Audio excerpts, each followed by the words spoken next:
We don't have drugs for a lot of things. Even seizures, 25% of people fail all the drugs. There's refractory seizures, refractory neuropathies. And the fact of the matter is, in most neurologic conditions, there's a few drugs available. A lot of people are intractable to the drugs. The drugs don't work. So there's a huge need to develop more medications. Dr. Swanson, welcome back. It's been about 2 seconds since our last conversation, but a few months in between publishing these episodes. So again, thank you very much for coming on this episode. We're actually going to talk about a little bit deeper dive into how cannabinoids impact anxiety and how they can help with anxiety. So I imagine a lot of people who aren't necessarily in the medical field might be listening to this, and they stumbled upon this podcast and they're thinking about cannabinoid therapy to help them with their anxiety.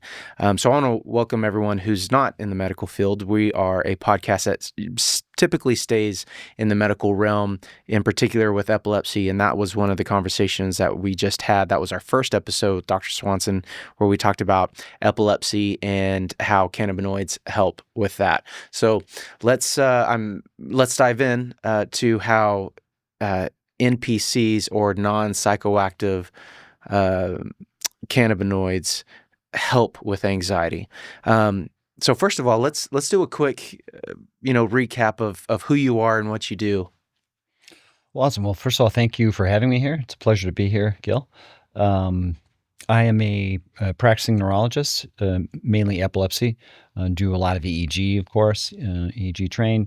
And I also am the chief science officer of Sativa Science, which is a company that develops these non-psychoactive cannabinoids for medical use. So you've been doing this for how long would you say? Oh, neurology for many decades. Yeah. The Sativa Science company I've been involved in since 2013. Yeah. So. And in our first episode, you talked about how you became kind of a believer after moving into a state that actually helped facilitate research on cannabinoid effects on different neurodegenerative diseases, or even just neurology in particular.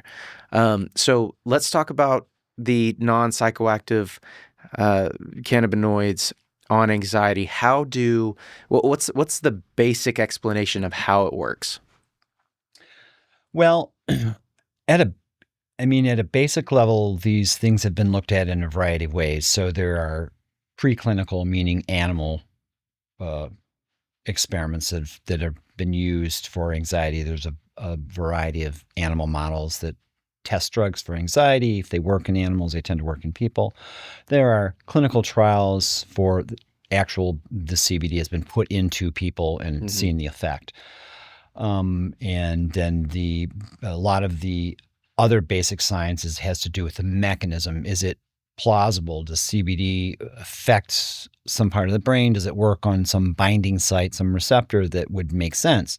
In other words, it's not that it's working in the spleen. It's actually working in, basal forebrain, for example, areas of the brain that we know are intimately involved with anxiety. So that's how all of the information came to be accumulated. So the mechanistic, the animal models of anxiety, and then the actual data in people. And all of it's been very, very positive. That's interesting. So how does NPCs, how do they differ from, traditional anti-anxiety medications? Like, is it as effective? What are the side effects? Are there certain side effects that you can get from mainstream medications versus these NPCs? How does that work? Absolutely. And this is one of the areas that I educate physicians about. So if you look at the classic treatment of anxiety, there aren't really many drugs for anxiety. They tend to use the antidepressant drugs right away. These aren't anti-anxiety. They're drugs developed for depression. And because there are not other drugs available for anxiety, we tend to try these antidepressants. There's several drugs, the SSRIs, which are serotonin selective reuptake inhibitors, the NSRIs, which are non-selective. There are the tricyclic antidepressants. There are some rare specific serotonin 1A receptor agonists. And that's about it. You have these, and most of those are fairly older drugs. In the last decade or two, the SSRIs have become available. Two things of note. In my practice, virtually everyone that I see is already on one of these drugs, and they're still anxious. The failure rate for those is way over 60%. So of all those drugs for treating anxiety, there's a huge failure rate. There's only one really good drug class for anxiety, and that's the benzodiazepines. We can talk a little bit more about those, but their most potent effect on an anxiety is they induce drowsiness. And we can talk a little bit about, what is anxiety. Yeah. Before we get into that, why do you think that there's no medication directly for anxiety? Is it too hard to capture the origins of it in the brain, or is it too hard to stop the mechanisms going on? Yeah, that's very interesting. I don't know the answer to that. I couldn't definitively say. When I think about anxiety, first of all, it's a natural state of the brain. Anxiety is the kind of your brain is remembering that there's something that's dangerous that's going to cause anxiety, so that you're at a highly activated state, and it induces behavioral changes. So anxiety is important. So if we develop drugs that blunt anxiety and natural things, that would be difficult. One of the issues with anxiety today, and to answer the question about why we haven't developed these drugs, is because there are so many different drivers of anxiety, and it affects a number of different systems. Sleep is one. So anxiety and sleep are so closely related. If you're not getting good sleep, you're probably anxious. We can dive deeper into sleep, but it is difficult. It is difficult to find medications that affect social anxiety, generalized anxiety, anxiety due to panic attacks or spells. So I think that's what is hampered, and it also is hampered by lack of good animal models. Yeah.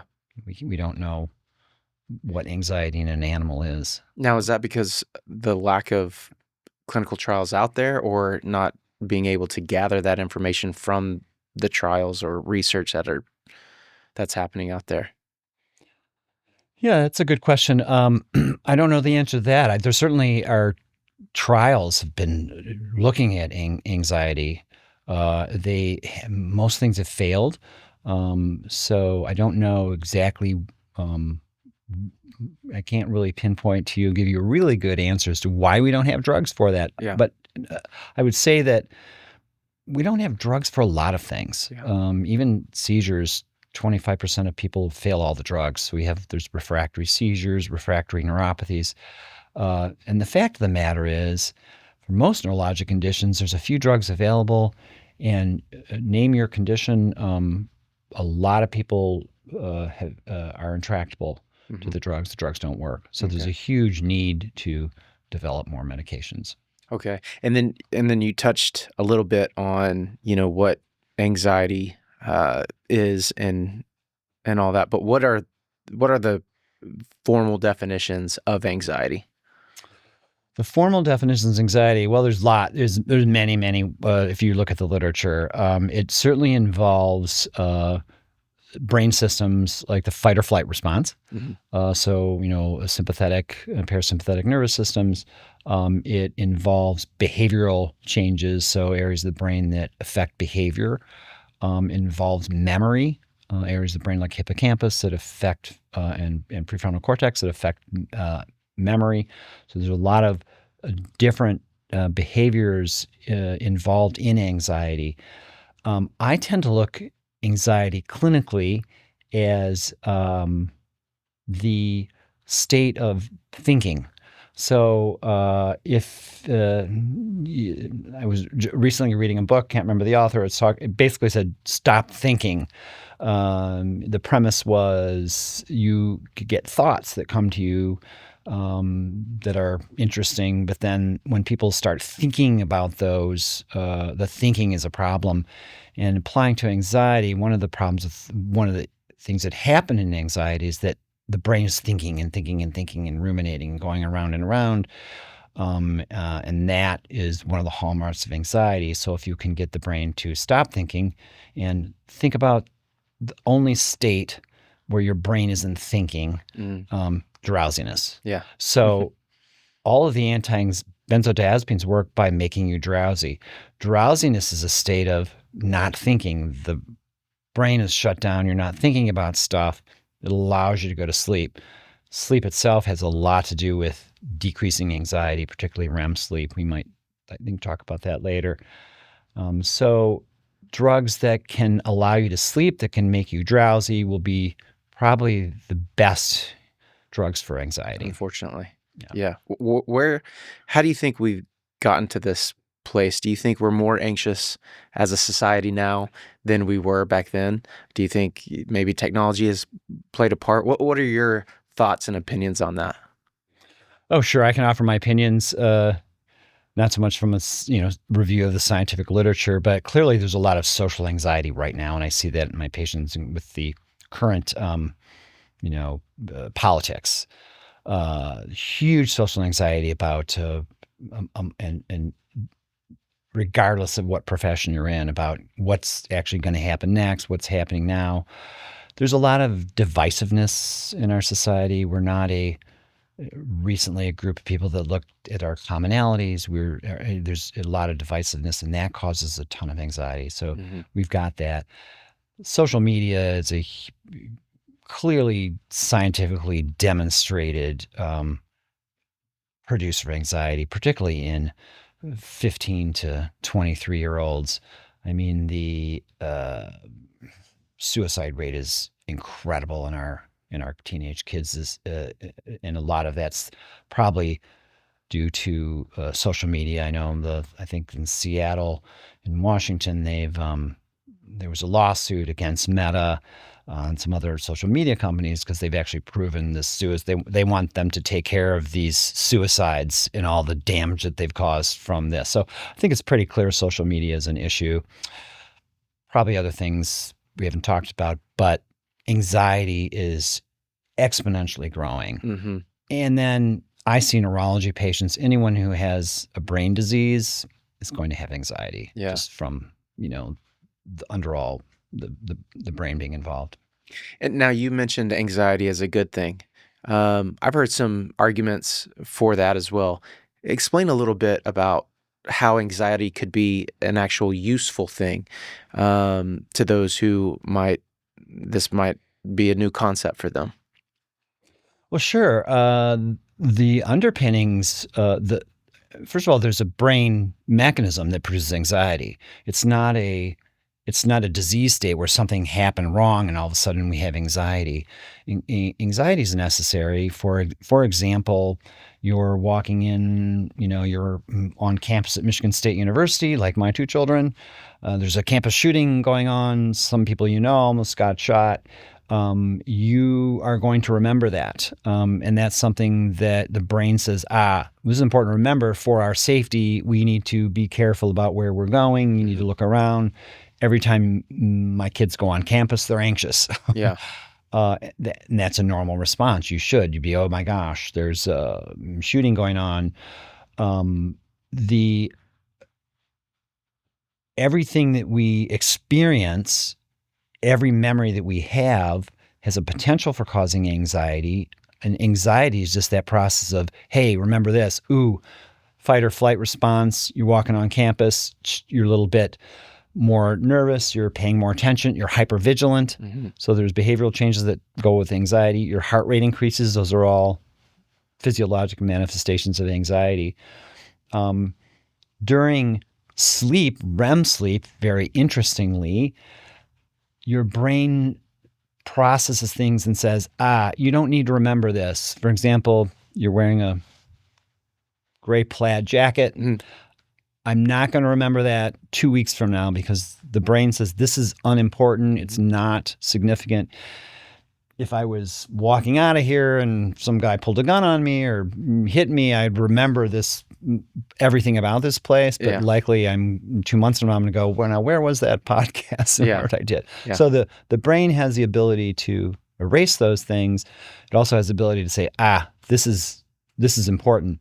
And that is, when that kind of goes awry, it generates what we call PTSD, where there's a heightened sense of anxiety and rumination. And that's abnormal anxiety. And that probably has more to do with sleep and other brain mechanisms. And when we were talking about cannabinoids, some disruption in the endocannabinoid system is also associated with anxiety. So those mechanisms can go awry, which is when it becomes clinically important. And when that anxiety gets problematic, these cannabinoids can help, correct? And how do they do that? So, no one knows for sure. In fact, no one knows how any drug really works, right? We know that they help by trials, and then we know that these are the potential mechanisms they could work by. So in the case of the NPCs and CBD and CBG, we know through clinical trials that they reduce anxiety, and there's measures of anxiety. And those are through very, very clear, interesting mechanisms of action, specific places in the brain where they bind and places where they have action. Now that's interesting. Can cannabinoids mix with other anti-anxiety medications? Because I know, especially with benzodiazepines and other medications, you don't necessarily want to mix your medications. Do cannabinoids pose that risk with the quote-unquote cocktail option for other mainstream anti-anxiety medications or antidepressants? And cannabinoids, is there a problem there if you mix it? Well, there are some known drug interactions with the cannabinoids. Mainly those are interactions that either increase or decrease the metabolism of another drug. So decreasing the serum concentration of the drug or increasing it. So for example, one example is clobazam, which is Onfi. CBD with that will alter the metabolite of clobazam, so alter the levels. In terms of having any significant toxic effects, there aren't any known interactions. A lot of the medications, as you know, we try multiple medications. They do multiply these brain interactions, and one cool things about the cannabinoids is they don't have in themselves any neurocognitive kind of psychoactive effects, unlike SSRIs, where you can get serotonin syndrome, a number of side effects, drowsiness, dizziness. The cannabinoids don't have that. So in that sense, can people diagnosed with mental disorders, can they take these safely? Can they take these cannabinoids without worrying about maybe having a psychoactive side effect to it? Absolutely. One of the things, as I mentioned before, that I really love about these is the lack of side effects. The biggest problem in neurology, take epilepsy for example, is not getting people seizure-free. It's getting them seizure-free without side effects. So the side effect profile of these things are amazing, which is why I use them so much in my practice. If they're not working, don't take them. But it's not like you're going to say, oh boy, I gained 100 pounds taking this. Or gee, lost my hair. I've got an I've given them this MAB, monoclonal antibody, and now they've got, diffuse encephalopathy because of this drug. None of that. So. Yeah. Okay. Well, are all NPCs created equal? What should a patient or someone interested in taking these cannabinoids for anxiety, are there specific qualities that they need to look for? Are certain brands better than the others? What would you suggest on that? Oh yeah, in terms of brand, I'm not in favor of getting these NPCs from cannabis shops.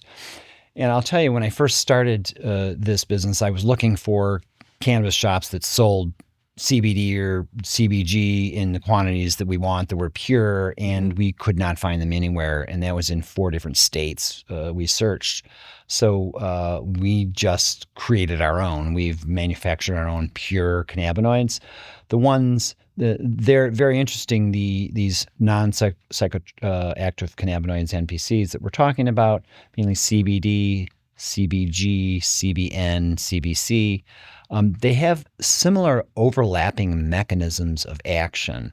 So when you say choose one or the other, CBD has the most literature behind it, and followed probably by CBG, and then CBC and CBN. They have very similar overlapping mechanisms. We're in the process now in our patient trials of looking at what's working better than others. Some people, I just had a patient that went up to 300 milligrams of CBG and she did not tolerate it, so we dropped down. Some people don't tolerate. When you say doses. Tolerate, like what's happening with these? She actually had an increase in her.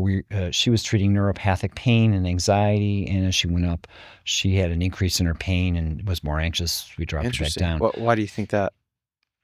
Well, what is known about these is there's a kind of a bell curve of effect where you'll have an effect as you go up, and then it peaks effect. If you go up higher, you start decreasing.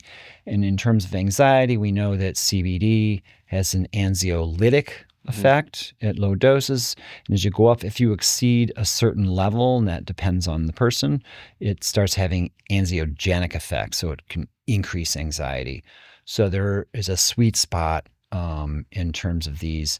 And that makes a lot of sense when you look at it scientifically about what it's doing at the receptor level. Now, would that be considered a side effect since it's dose-based?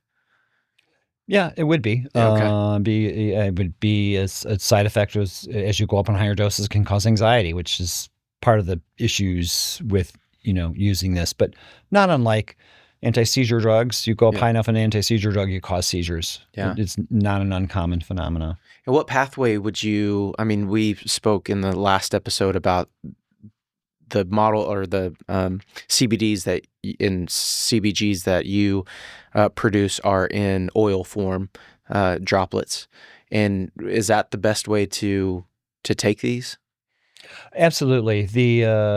One of the big issues is, are we getting enough CBD or CBG into the brain at the synapse to work? It's only about 10% of these things are absorbed. But interestingly, they're lipid soluble, so they get through the blood-brain barrier. No one knows what the concentration of the synapse is because we can't really measure that. However, we know that at certain doses that people take, they have a certain clinical effect. Mm-hmm. What are some of the research gaps, do you think? Like, what would you like to still see happen in terms of research? What answers are still out there? Yes. I think as I reflect upon my practice, what I would like to know more is more precise about what doses are working or not. We're exploring that, but it's very unclear. In fact, when we first created this company and created these molecules, we knew how to make pure molecules. We knew we wanted them in vegan gel caps. We knew we wanted olive oil because of the carrier, but we weren't clear about the doses, which are all over the board. And we've made couple mistakes when you manufacture 30,000 products and it's the wrong dose. That's an issue. It's still not exactly clear what doses can be used for what. One big area is neuroprotection. It's difficult to do a trial in neuroprotection. For example, Alzheimer's, you take this, it stops progression of disease, but you don't know where they would have been without it. So it's hard to do a trial and say, oh, these patients got better, because they're not getting better. They're just not getting worse. So there's some gray areas there about dosing. So I think that is probably the biggest area in terms of research. And the other thing is just education. Physicians aren't aware of cannabinoids. They're not taught about in medical school. They're not commercially available except for Epidiolex. Yeah. So they really know little about it. And until we get physicians using these amazing molecules on a higher level, we aren't going to know. One of our goals at Sativa Science is to, when we're expanding our physician base, we have now physicians in Wyoming, Virginia, Montana, and Michigan. We're trying to grow that. So we're getting more data. Plus, we're helping a lot of people. Yeah, absolutely. How long do you think that's going to take for it to become just a topic that they research in medical school, something that they're taught? Yeah, that's interesting. I approached the chairman of neurology at the University of Michigan, and she wouldn't give me the time of day. She heard cannabinoids, and it was basically, I don't want to talk to you. So I approached her about, hey, can we maybe some of your research scientists get them involved in using these things? And I approached I have a really good colleague at NYU, and one of the problems with universities in general, particularly NYU, is that the university really controls what's used, what isn't used. They don't allow drug reps to come in. They're very controlling about this, and because it's in such a false frame. It's marijuana, right? Nobody wants to have anything to do with marijuana. So that's the biggest hurdle is getting people to focus on the non-psychotropic, non-psychoactive cannabinoids. And the question, is this going to eventually? Of course it is, because it has it actually works. It's not like echinacea or turmeric or some of these things where maybe it works, it doesn't. These very clearly work. So eventually, I think they will. When, I'm not sure. The conspiracy theorist in me thinks now, or wants to ask the question, what does Big Pharma have to do with this? Do you think they are holding back the progress of NPCs? Big Pharma. So I have an interesting relationship because I've been involved with pharma my whole life in drug development. I've been a professional advisory board of a number of large pharmaceutical companies and involved. There's two sides of this. Number one, it takes about $1 billion to get a molecule through development, and you have about a 15-year patent.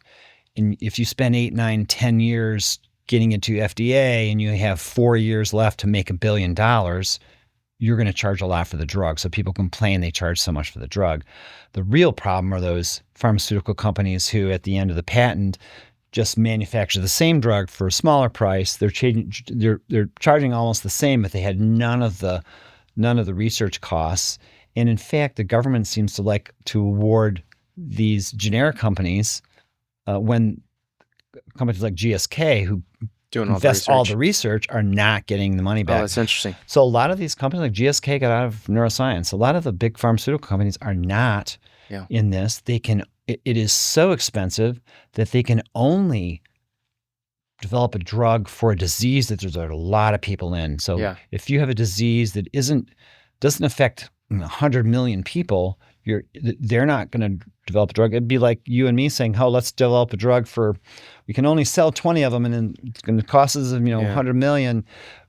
It's not possible it just doesn't make any financial sense. Yeah, and what a conundrum, because ultimately you want people to be able to afford the medication, but then also you want there to be incentives to actually do the research and do that. Wow, I've thought of it a couple of times, but I think that's a pretty.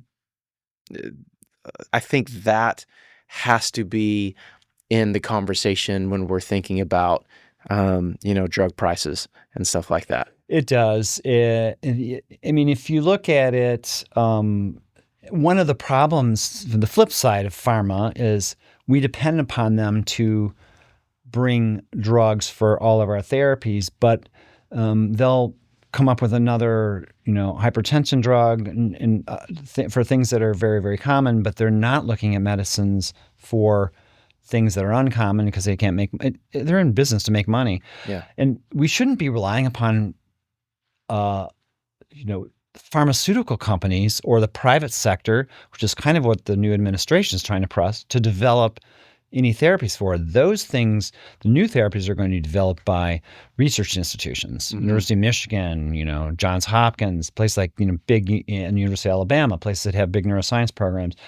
But I fear that the way the funding is going in our country, that they're kind of shutting that down and saying, we'll let pharmaceuticals companies figure out how to make stuff. That is not going to work. We're not going to develop. They're certainly not going to develop any cannabinoid therapies because they can't patent them. Yeah. So, well, that's very interesting, Dr. Swanson. Before we end, our last question I have for you is for those who are listening, watching, they're a patient, they want to explore this a little bit more. What are some what are some resources out there that they can dive into to learn a little bit more about these NPCs?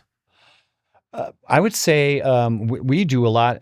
Sativa Science, the company I'm involved with, and the reason that we founded this company was just for that, to bring these therapies to patients. We have a webinar series and some what we call town hall meetings where you can ask questions about anything neurology related. And how do they get to those? Our website is sativa.science. Okay. It's not a .com. It's a sativa.science. A lot of people are confused about that. We have a lot of information on that. We have a number of other products that are available for physicians to track in EMR, to track clinical tools. But for the patients, I think that's a good start. Awesome.